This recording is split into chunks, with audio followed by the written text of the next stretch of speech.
বাংলাদেশের সব জায়গায় এইভাবে বই ছাপাইয়া চাঁদা আদায় করতেছে। এখানে ইজারাদার টুল আদায় রসিদ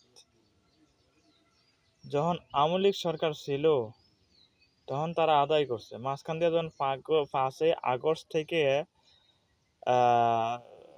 1লা বৈশাখ পর্যন্ত, মাঝখান দিয়ে একটা কয় মাস হয় এটা আমার হিসাবে নাই, এই পর্যন্ত তারা ইজারাদার টোল আদায় করে নাই। তো কয়েকদিন আগে আমি চান্দিনা গেছিলাম, যাওয়ার পরে আমার এটা দেয় আর কয় যে 20 টাকা দেন। আমি বললাম যে এটা তো বন্ধ হয়ে গেছে, এটা আদায় করতেছেন কবে থেকে বা কে বলছে এটা আদায় করার অধিকার, এটা হুকুমটা দিচ্ছে কেটা? তখন বলছে এটা 1লা বৈশাখ থেকে চালু হয়েছে আর এটা আদায় করার জন্য উপজেলা থেকে অনুমোদন হয়েছে।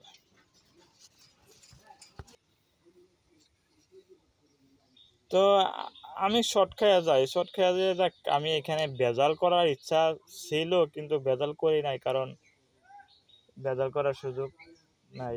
আচ্ছা।